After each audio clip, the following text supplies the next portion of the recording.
Merci de nous rejoindre sur Radio Mali à Bamako, il est 13 heures.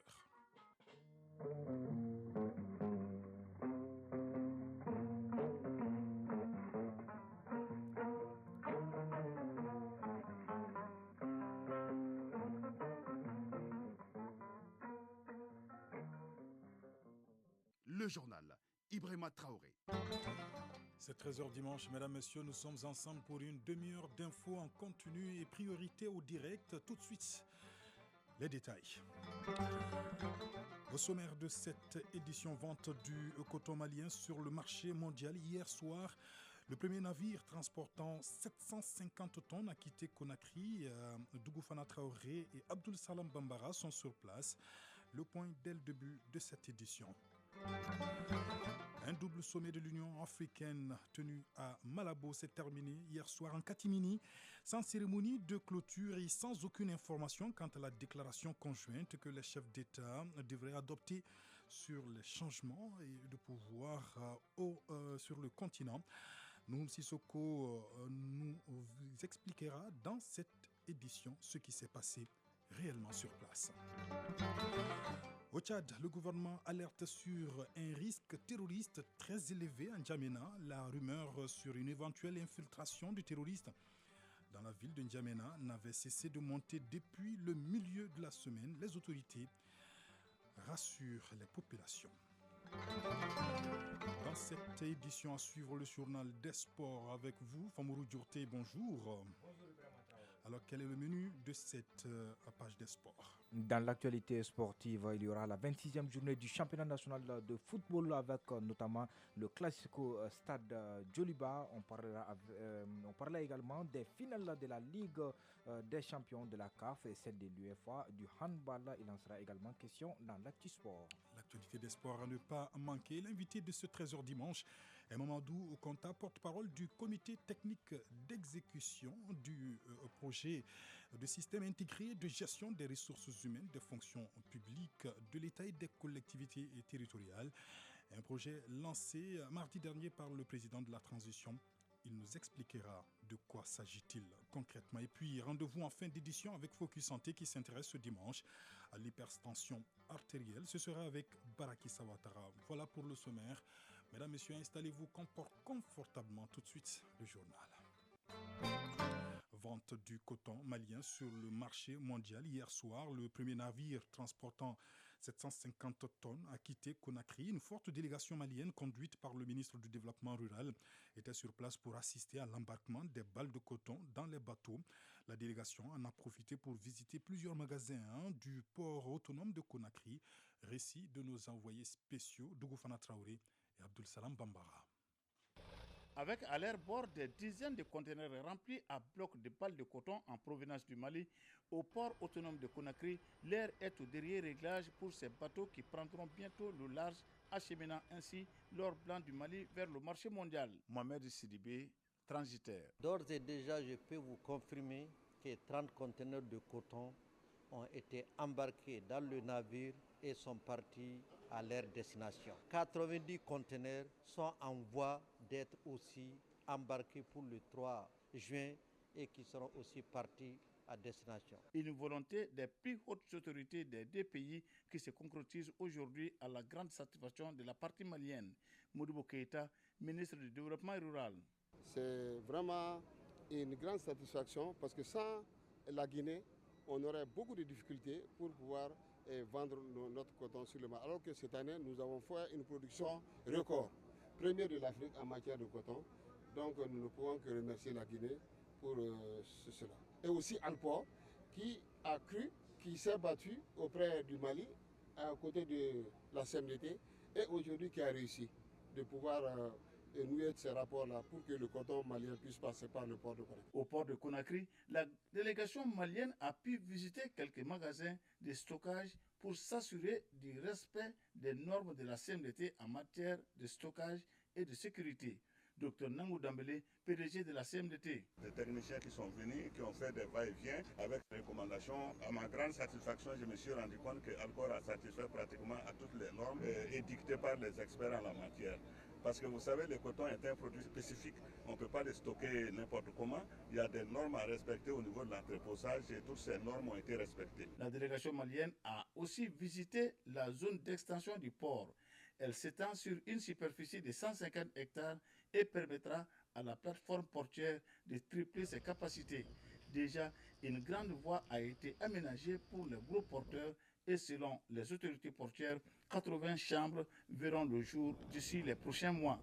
Elles serviront de lieu de repos pour les chauffeurs maliens. Modibo Keïta a d'ailleurs rencontré ses principaux animateurs du corridor Bamako-Conakry qui lui ont présenté certaines doléances. Parmi elles, l'aménagement sur le corridor de lieux de stationnement et d'aires de repos pour faciliter le trajet. Conakry, Dougoufana Traoré, Abdussalam Bambara pour l'ORTM. Ici au Mali, le président de la transition intensifie ses actions sociales en faveur des populations. Dans la région de Ségou, 3 localités viennent de recevoir leurs 5 forages. Des forages qui vont contribuer à faciliter l'accès à l'eau et à améliorer les conditions de vie des bénéficiaires de Baraouli et Pentegela ou encore Sirakoro. Ramata Konaté et Bakari Traoré pour plus de détails. Le président de la transition donne un coup d'accélérateur au développement de la région de Ségou en apportant de l'eau à la population. 5 forages sont ainsi réalisés et repartis comme suite. 3 forages pour l'école A et C et le lycée public de Baraouli, 1 pour le village de Sirakoro dans la commune rurale de Sakouiba, cercle de Ségou, et un autre pour le village de Pentegela dans le cercle de Bla. Salifou Kolo, chef de village de Pentegela. Nous sommes très contents de ces dons de forage, car l'eau est source de vie. Ce forage va contribuer à la santé, au développement de notre localité. Urukia Tangara, porte-parole des femmes de Pentegela. Ce fourrage va contribuer à alléger la souffrance des femmes, faciliter l'accès à l'eau et le marissage pour les vieilles femmes.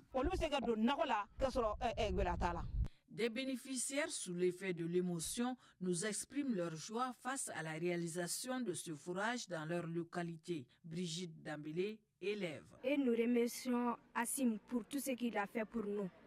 Et nous allons promettre que nous les enfants, nous allons étudier jusqu'à ce qu'il soit lui-même heureux. Brahima Diawara, directeur de l'école premier cycle de Baraouli. Vraiment, quand j'ai vu ça, j'ai failli pleurer. Tellement que les enfants et mon personnel avaient de la peine à boire de l'eau. L'eau coule désormais en abondance dans ces localités grâce au président de la transition. Colonel Hassan Badialo Touré, conseillère spéciale du président de la transition. Nous allons remettre les outils là acquis de droit. Ce fourrage va contribuer à améliorer, j'en suis sûr, les conditions de vie des femmes et des enfants et du coup des familles. Nous demandons à la population de Sirakoro de faire des bénédictions pour que tous les Maliens empruntent le train de la paix, de l'entente. C'est le vœu du président de la transition. D'autres fourrages de même capacité, 7 mètres cubes, dotés de panneaux solaires, seront très prochainement remis aux populations de la 4e région. Ségou, Ramata Konaté et Bakari Traoré pour l'ORTM. Et on en vient à l'invité de ce 13h dimanche pour une gestion plus efficiente des effectifs de la fonction publique de l'État et des collectivités territoriales. Le président de la transition a lancé mardi dernier le projet de système intégré de gestion des ressources humaines, des fonctions publiques de l'État et des collectivités territoriales. Le but est d'assainir le secteur et surtout permettre d'éviter la fraude.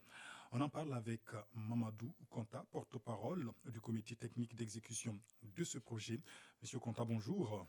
Bonjour, M. Traoré. Alors, dans la pratique, expliquez-nous qu'est-ce qui va se passer concrètement après le lancement de ce projet par le président de la transition. Merci, M. Traoré.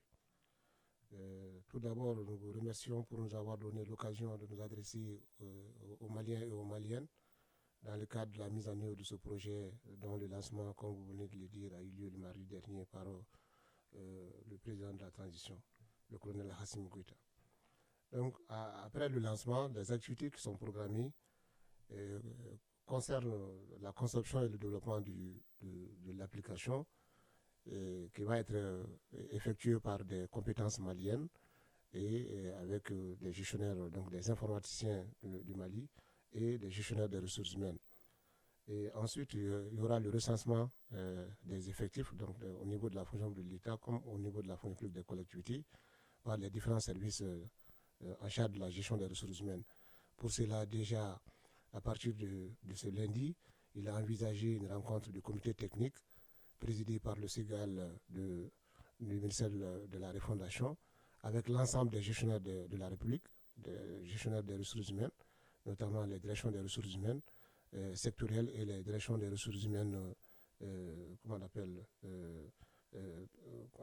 spécifiques, mais aussi ceux des institutions de la République. Ensuite, à la suite de cela, il s'agit effectivement de dérouler le plan d'activité avec ces différents cadres afin que chacun sache à quoi s'en tenir. Donc cette activité sera suivie de l'intégration des données de RAVEC dans ces différentes bases de données de la fonction publique de l'État et des collectivités, parce que la grosse difficulté, c'est qu'il n'y a pas d'interconnexion entre les différentes bases de données. Donc l'objectif à terme, c'est d'arriver effectivement d'abord à actualiser cette situation, mais aussi à connecter cela avec la base de données de RAVEC pour intégrer les données biométriques afin de pouvoir déceler effectivement les cas d'irrégularité. Ensuite, il y aura l'enrôlement des agents dans la base de données et à la fin du processus, il y aura la production de cartes qui commence en juin 2023. Très bien. Et combien tout cela va coûter et ça va durer combien de temps ce projet? Le projet a commencé en mai 2022 et prend fin en juillet 2023. Pour ce qui concerne, comment on appelle, le financement est entièrement pris en charge par le budget national. L'évaluation n'est pas encore bouclée parce qu'il y a des étapes, notamment l'état des lieux. L'état des lieux au niveau de chaque direction des ressources humaines et des autres institutions en charge de la gestion des ressources humaines. Parce qu'on ne parle pas, le projet ne parle pas du néant. Il s'agit de partir de l'existant qui est à capitaliser et à compléter aux besoins. Donc c'est à partir de là qu'on saura avec précision qu'est-ce qu'il y a comme dépenses relatives effectivement à la mise en œuvre de ce projet. Monsieur Konta, de quoi avez-vous besoin pour la réussite de cette opération? Pour la réussite de ce projet, il est surtout besoin d'abord de la volonté politique. Et ça, je pense que ça ne manque pas parce que pour la première fois, on a vu que jusqu'au niveau vraiment de la présidence, sous la haute présidence du président de la transition, en tout cas, le lancement du projet a eu lieu. Donc, je pense que l'engagement politique, vraiment, est déjà acquis. Ce qui reste, c'est effectivement l'engagement des autres acteurs du début du processus jusqu'à la fin, notamment les responsables des structures en charge de la gestion des ressources humaines, mais aussi tous les agents et même au-delà, toute la population malienne. Parce que qui dit agent public parle quand même de tout agent public appartient à une famille. Et on a signalé des cas de fraude, des cas d'irrégularité, et qui sont connus par les uns et les autres. Nous avons décidé de façon souveraine à aller vraiment dans un nouveau Mali qu'on a appelé le Mali Koura. Et donc, cette décision ne peut pas aller sans une remise en cause des uns et des autres. Donc, chacun, au niveau où il se trouve, doit accepter de se remettre en cause, de se départir effectivement, en tout cas, des attitudes et aptitudes qui ne sont pas, en tout cas, propices pour faire avancer, en tout cas, notre projet. Et donc, nous comptons sur l'engagement patriotique de tous les acteurs, mais de toute la population pour qu'effectivement l'objectif, parce que à la fin, ce qui va arriver, d'abord, c'est à travers les objectifs, ce qui va arriver, c'est d'abord de pouvoir effectivement réaliser des économies sur le budget de l'État et des collectivités, et qui va permettre effectivement de pouvoir s'attaquer aux sous-emplois que nous connaissons dans le pays. Il n'y a pas de famille aujourd'hui où il n'y a pas de jeunes diplômés, en tout cas au moins un jeune diplômé sans emploi. Parmi les acteurs cités, je suppose qu'il y a les centrales syndicales, il y a les syndicats autonomes. Est-ce que tous ces acteurs sont impliqués dans le processus? Il y a tous les acteurs, comme je l'ai dit. Il y a d'abord les gestionnaires des ressources humaines, à tous les niveaux, que ce soit au niveau de la fonction publique de l'État comme de la fonction publique des collectivités, mais il y a aussi effectivement les syndicats. Déjà au niveau de l'éducation, le ministre de l'Éducation avait déjà pris le devant parce qu'à la suite de l'instruction du Premier ministre sur le contrôle physique au niveau des académies, le ministre de l'Éducation avait déjà rencontré, durant le mois dernier, l'ensemble des syndicats d'enseignants pour effectivement partager l'information avec eux et puis avoir leur accompagnement. Dans le cadre de la mise en œuvre de ce projet aussi, il a envisagé effectivement la rencontre du comité technique, du comité d'orientation qui est constitué par les ministres, avec les centrales syndicales, pour pouvoir avoir effectivement l'engagement des centrales syndicales et dans le cadre de la mise en œuvre et surtout de la réussite effectivement de cette mission. Et vous aurez constaté qu'à la cérémonie de lancement, pratiquement, tous les syndicats, toutes les centrales syndicales et les syndicats autonomes étaient conviés. Une dernière question, si vous avez un message particulier à lancer. Les messages, une fois de plus, c'est d'abord demander aux uns et aux autres que le projet qui est en train vraiment de prendre corps est un projet national. Et il a pour vocation effectivement d'assainir la gestion des ressources humaines. Et les bénéfices de ce projet sont à voir dans toutes les familles. Et donc requiert l'engagement de tous les acteurs, mais aussi de toute la population. Donc nous comptons sur effectivement l'engagement de tout le monde pour permettre effectivement au projet d'atteindre son objectif, car à la clé, vraiment, il s'agit de créer des conditions permettant au Mali, en tout cas, de réussir effectivement le challenge qui est le sien. Merci beaucoup, Monsieur Conta. Je rappelle que vous êtes le porte-parole du comité technique d'exécution du projet de système intégré de gestion des ressources humaines des fonctions publiques de l'État et des collectivités territoriales. Un projet lancé mardi dernier par le chef de l'État. Merci beaucoup. Je vous en prie, merci à tout le monde. Actualité hors de nos frontières, le double sommet de l'Union africaine tenu à Malabo s'est terminé hier soir en catimini, sans cérémonie de clôture et sans aucune information quant à la déclaration conjointe que les chefs d'État devraient adopter sur le communiqué final. Nouhoum Sissoko, bonjour. Bonjour Ibrahima Traoré. Alors on ignore donc pour l'instant si les appels à l'action de Moussa Faki Mahamat, président de la Commission de l'Union africaine, ont été entendus. L'ambassadeur équato-guinéen à l'Union africaine, Chrysanthos Obama Ondo, l'assure. Une déclaration a été adoptée contenant une décision importante. Mais le diplomate refuse cependant de livrer la teneur de cette déclaration. Le double sommet de Malabo s'est donc refermé sans indication claire sur les orientations finalement retenues. Au cours des débats, plusieurs chefs d'État ou leurs représentants ont évoqué pêle-mêle les ingérences étrangères, le néocolonialisme de certaines puissances et les mercenaires pour expliquer les coups d'État ou justifier la perpétuation du pouvoir fort. Alors, lors de ce sommet, c'est surtout le terrorisme qui était au cœur des sujets de préoccupation. Moussa Faki Mahamat, le président de la Commission de l'Union africaine, a confié que le terrorisme est une menace et que toutes les régions du continent sont atteintes. Il assure que les coups d'État constituent un recul et qu'il faut nécessairement un réveil de tous.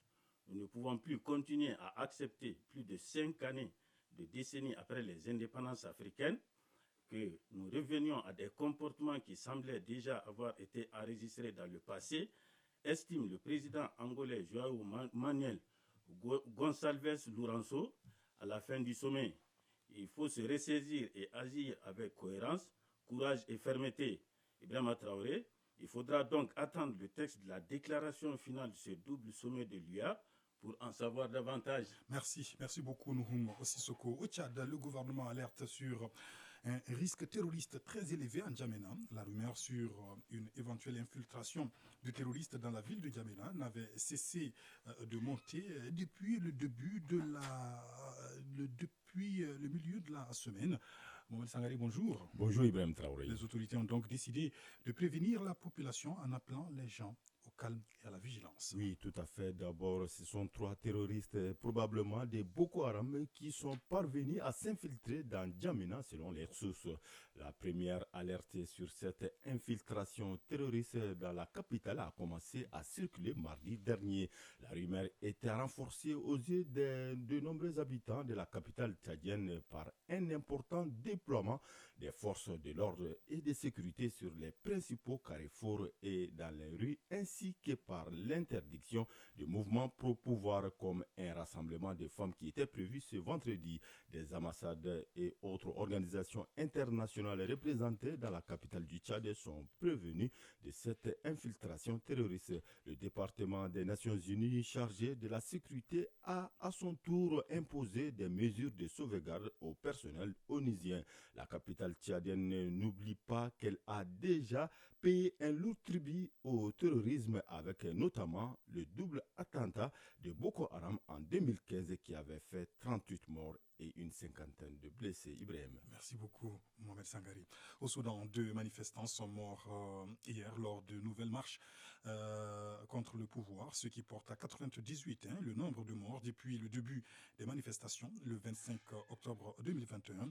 Alors, Fousseini Tounkara nous explique ici ce qui s'est passé réellement hier à Khartoum. Alors, Ibrahim Traoré, c'est un groupement de taille qui témoigne l'intensité des violences subies par les manifestants.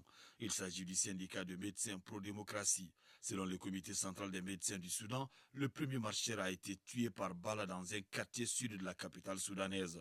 Ce même comité soutient aussi que le second est mort étouffé par des gaz de grenades lacrymogènes. Ces 2 manifestants tués faisaient partie des milliers de manifestants qui étaient descendus dans les rues de plusieurs quartiers de Khartoum hier samedi. Les Nations Unies et l'Union africaine craignent de voir le pays sombrer sur les plans économiques et sécuritaires. Et face à un nombre de victimes qui ne cessent de s'alourdir, les 2 organisations appellent aux côtés des pays de la région à un dialogue entre toutes les forces politiques.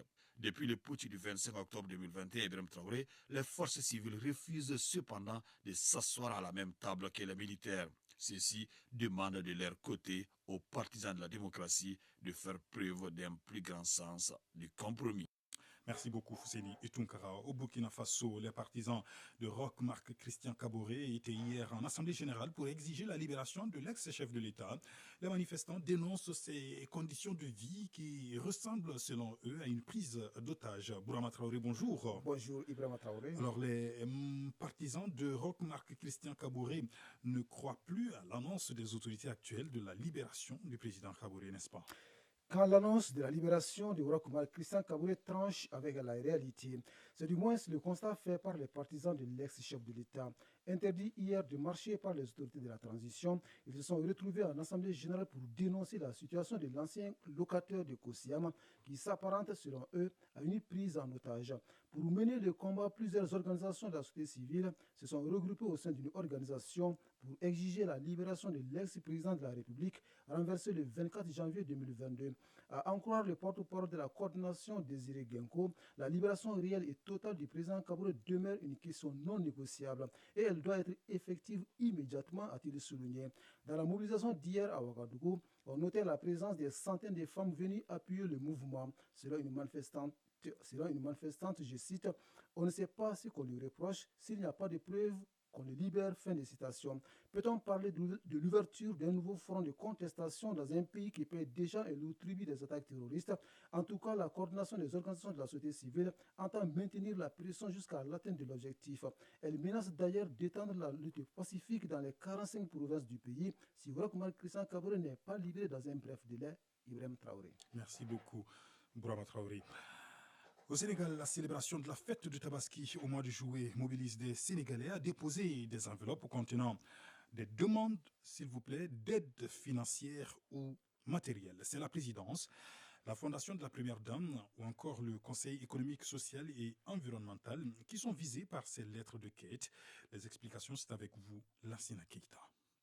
Effectivement, des milliers d'enveloppes contenant des demandes d'aide déposées par des Sénégalais à la présidence, à la fondation de la Première Dame ou encore au Conseil économique, social et environnemental. Raison, préparer la fête des Tabaski prévue au mois de juillet. Selon les vendeurs de formulaires, les demandes doivent être faites avant la fin de ce mois de mai. Si le dépôt est garanti, dit-on ici, l'attribution est loin d'être le cas. Aux abords de la place de l'Indépendance, un petit attroupement écoute un vendeur qui brandit les formulaires de demande qui coûtent à 200 francs. Il s'adresse aux intéressés en ces termes, je cite. On met le nom, l'adresse, le numéro de téléphone. Après, ce sont eux qui doivent choisir de combien ils peuvent t'aider. Devant le ministère de la Femme et de la Famille, un carton a été installé pour le dépôt des enveloppes.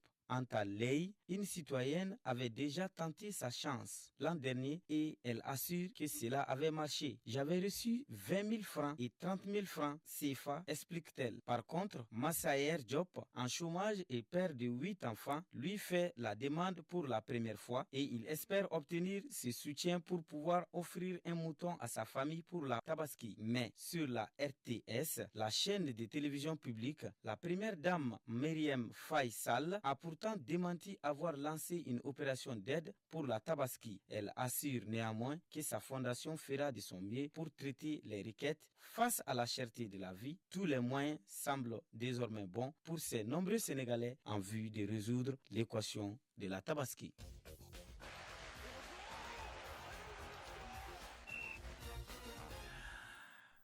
L'actualité des sports, Famourou Diourté est bien installé. Hein? Très bien, Ibrahima Traoré. Alors, du foot, un match choc à ne pas manquer aujourd'hui, c'est au championnat national de Ligue 1, hein, chez nous, Stade Malien de Bamako, Djoliba AC, 26e journée de Ligue 1.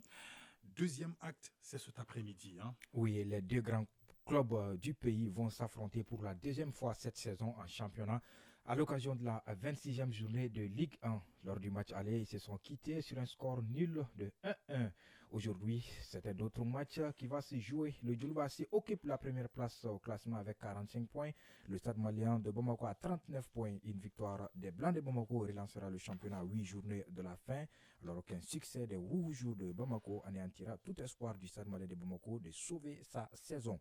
En ce qui concerne les chiffres, dans ces 10 dernières années, les deux clubs se sont croisés à 17 reprises. C'est 5 victoires partout et 7 matchs nuls. Stade Malien de Bamako Djoliba AC, c'est à 17h au stade Modibo Keïta. La rencontre AS Police AS Soudan clôturera cette 26e journée. Ce sera également à 17h au stade Mamadou Konaté. Hier, l'Union sportive du Cercle de Kita et Afrique Football Elite ont été les deux gagnants des matchs de la 26e journée disputée ce samedi. La formation de l'USCK à domicile a renversé Yélin Olympique 2-1. Quant à Afé, elle a pris le meilleur sur l'USFAS 1-0. Les deux autres matchs n'ont pas connu de vainqueur. Real Bakaridian 1-1, Black Star Dougolovla 0-0. Les Blancs et les Rouges de Bamako. Tout à l'heure, donc à 17h, hein, c'est ça, à suivre l'ensemble sur l'ensemble du réseau synchronisé de Radio Mali. Effectivement. Et moi, je serai au stade pour supporter mon club. Ne compte pas sur moi pour te dire quel est ce club à Famourou. Alors, la finale de la Ligue des champions de la CAF se joue ce lundi. Le WAC du Maroc sera face au double tenant du titre, Al-Ali d'Égypte, de l'international malien Aliou Dieng. En effet, Aliou Dieng et ses coéquipiers ont l'occasion de glaner un troisième titre consécutif, le 11e de l'histoire du club égyptien. Mais pour cela, il faudra se défaire du Wydad Casablanca, le meilleur club de la compétition cette année avec 20 buts inscrits jusque-là. L'international malien Aliou Dieng est arrivé chez les Diables Rouges en 2019 en provenance du Mouloudia Club d'Alger. Il est déjà double champion d'Afrique avec le club Cairot en 2020 et 2021. Le Malien a été aussi 2 fois champion d'Égypte. Il a remporté une Coupe d'Égypte, sacré 2 fois en Supercoupe d'Égypte, 2 fois en Supercoupe de la CAF, élu 2 fois meilleur joueur étranger en Égypte et finaliste du championnat d'Afrique des Nations avec l'équipe du Mali en 2016. Ce lundi, Aliou Dieng aura l'opportunité d'ajouter un nouveau titre dans son palmarès. La rencontre est prévue à 19h au stade Mohamed V au Maroc. C'était la fête hier au stade de France pour le Real Madrid. Oui, grâce à un but de Vinicius, le Real Madrid a battu Liverpool 1-0 et remporte sa 14e Ligue des Champions. Hein. Oui, le Real Madrid remporte la 14e Ligue des Champions de sa prestigieuse histoire, confirmant son statut de plus grand club d'Europe. Une fois encore, les merengues vont chercher le plus grand des titres, alors que Liverpool échoue sur la dernière marche comme en 2018. Les Reds ont semblé meilleurs pendant une grande partie du match, mais les joueurs de Jürgen Klopp se sont finalement heurtés à un homme, Thibaut Courtois. Le gardien belge a écœuré ses adversaires pendant 90 minutes. Les Madrilènes auront eu besoin, eux, de peu de ballons pour aller inscrire le but vainqueur avec Vini Junior sur un service de Fede Valverde. Madrid aura tout connu cette saison en Ligue des Champions pour finalement aller à nouveau remporter leur titre préféré. Au bout d'une campagne mémorable, le Real Madrid conquiert la 14e Ligue des Champions de son histoire, protégé par son ange gardien Thibaut Courtois, auteur de 9 arrêts. Les merengues ont pu compter sur le réalisme de Vini Junior pour battre des Reds aussi dominataires que brouillons. Depuis 41 ans, depuis 41 ans, le Real Madrid ne s'est plus incliné en finale de la Ligue des champions d'Europe. Depuis de 1981 à 2022, les Madrilènes ont signé 8 victoires en 8 finales de la plus prestigieuse des compétitions européennes de clubs. Le Real Madrid est plus que jamais sur le toit de l'Europe. En tout cas, hier soir, on a suivi un très très beau match. Handball, les finales de la Supercoupe du Mali, Marcel Dacou, ont été jouées hier au stade Modibo Keïta. Oui, c'était présidé par le ministre en charge des sports. Le centre Omnisport de Missabougou COM a battu l'AS Police chez les dames 28-27. En ce qui concerne les hommes, l'AS Police a gagné devant l'USFAS 35-34 après prolongation. Écoutons Moussa Ag Atayer, le ministre en charge des sports. Il est au micro de Isaac Tchenou. C'est d'abord une adresse à l'endroit du tout nouveau bureau de la Fédération malienne de handball. Féliciter le président Tonkara pour son élection et aussi féliciter le président et son équipe pour cette initiative qui consacre la relance des activités du handball.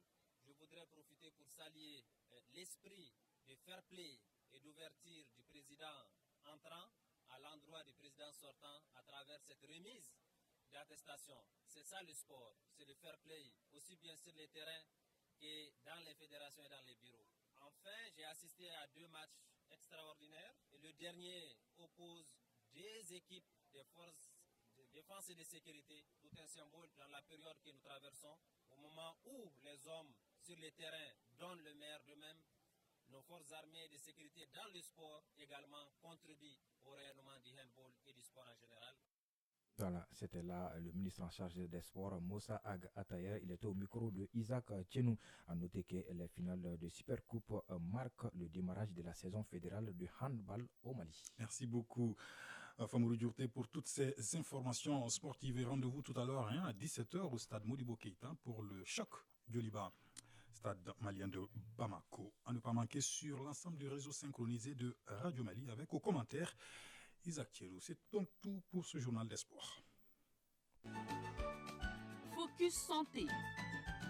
Focus Santé s'intéresse ce dimanche à l'hypertension artérielle, appelée encore tueuse silencieuse. L'hypertension artérielle ne présente la plupart du temps aucun symptôme. Mais avec le temps, si elle n'est pas traitée, elle peut causer certaines maladies graves comme la maladie du cœur, les AVC ou encore les maladies de rein. Comment éviter l'hypertension artérielle? Quelle conduite à tenir pour un hypertendu? Élément de réponse dans ce sujet signé Barakissa Ouattara. Des vertiges, des bourdonnements dans les oreilles, des maux de tête qui tendent vers la nuque ou vers le front.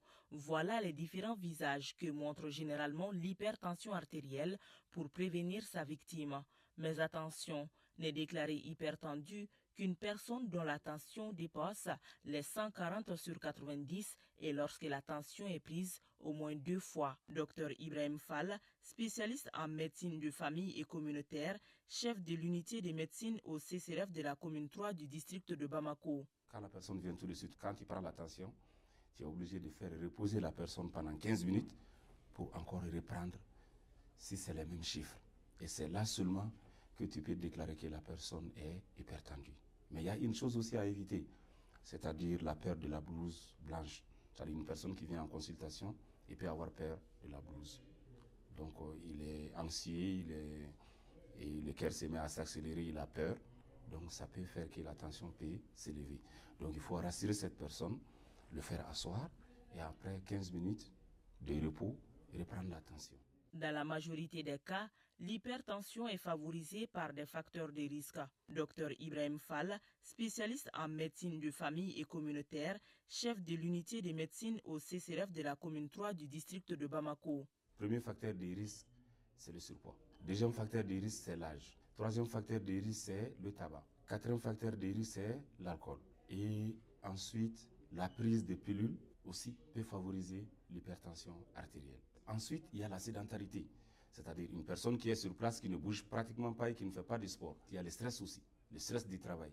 Madame est journaliste, elle est en train de travailler toute une journée, elle n'a même pas de temps pour elle. Elle descend à 22 heures, elle est stressée par le boulot, elle peut développer une hypertension artérielle. Elle ne dort pas comme il faut, elle peut développer une hypertension artérielle. Selon le médecin, 90% des cas d'hypertension sont sans cause. On l'appelle l'hypertension artérielle secondaire. Et dans ces cas, la maladie peut disparaître lorsque les causes sont traitées. L'hypertension artérielle est aussi appelée la tueuse silencieuse. Dr Ibrahim Fall. 80% des malades ignorent qu'ils sont hypertendus. Et sur les 20% que nous avons, que nous traitons, tu vas trouver que seulement 10% sont observants par rapport au traitement. Les restes de 10% peuvent développer ce qu'on appelle les complications. À la question de savoir le lien entre le sel et l'hypertension, Dr Fall répond. Quand vous vous préparez et que vous ne mettez même pas de sel, ce dont l'organisme a besoin, si vous ne mettez pas de sel dans l'alimentation, dans votre sauce, est supérieur à celui qui se trouve déjà dans la marmite. C'est-à-dire si vous préparez, vous ne mettez pas de sel. L'organisme a peut-être besoin de 2 grammes. Mais déjà, une alimentation, notre sauce quotidien, où vous mettez tout ce qu'il y a comme chou, comme magie, déjà ça va jusqu'à 5 grammes. Un hypertendu équilibré n'a pas besoin de faire un régime sans sel strict. On dit régime mi-salé ou bien régime peu salé. En pratique, on dit à la personne, à partir de 16 heures, il ne faut pas consommer le sel. Parce que le fait de ne pas aussi consommer le sel a ses conséquences. Donc, seules les complications liées à l'hypertension, comme l'insuffisance cardiaque, on lui dit régime sans sel strict. Les conséquences de l'hypertension artérielle sont énormes et dangereuses et sa prise en charge est multidisciplinaire. Dr Fall. Ces complications sont d'ordre cérébral, d'ordre rénal, d'ordre cardiaque et d'ordre sensoriel, c'est-à-dire les yeux. Donc voilà les organes cibles de l'hypertension. Les yeux, le cerveau, les reins et puis le cœur. Le cerveau, c'est quoi? C'est les accidents vasculaires cérébraux, c'est-à-dire où il y a l'accident vasculaire cérébral hémorragique et l'accident vasculaire ischémique. Et là, quand ça arrive, le malade est hospitalisé. Après, on le confie aux neurochirurgiens vasculaires qui vont intervenir. Quand c'est cardiaque, le malade est confié au cardiologue et qui va stabiliser le malade. Quand c'est rénal, le malade est donné au néphrologue et le néphrologue fait son travail. Après, il le renvoie soit au généraliste, soit au médecin cardiologue. La plupart du temps, les patients sont reçus au stade de complications. Le traitement de l'hypertension dépend du niveau de complications. Aujourd'hui, on parle de monothérapie, c'est-à-dire une seule molécule. On parle de bithérapie où c'est 2 molécules.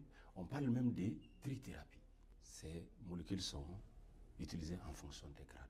Mais si j'ai un conseil à donner à mes confrères qui sont dans les coins éloignés, qui sont dans les niveaux périphériques, il y a une molécule que les gens utilisaient il y a longtemps pour la prise en charge de l'hypertension artérielle qui a été abolie. Il faudrait que les gens pensent à ne pas les mettre dans la prise en charge de l'hypertension artérielle simple. C'est les furosémides, c'est ce qu'on appelle les diurétiques de Lens. Il faudra vraiment l'enlever dans la prise en charge de l'hypertension artérielle simple. Le traitement de l'hypertension vise à sauver les organes nobles, c'est-à-dire le cerveau, les reins ou les yeux. Focus Santé. Focus Santé, une signature de Baraki Sawatara qui sera là juste après moi pour la rétrospective de l'actualité de la semaine. C'est donc tout pour ce 13h dimanche que j'ai eu l'immense plaisir de vous présenter avec à la coordination éditoriale Bourama Traoré, à la réalisation de la Sénat Keita. La mise en onde est assurée par Alimata Ouattara. Passez d'excellents moments de radio en notre compagnie. Au revoir.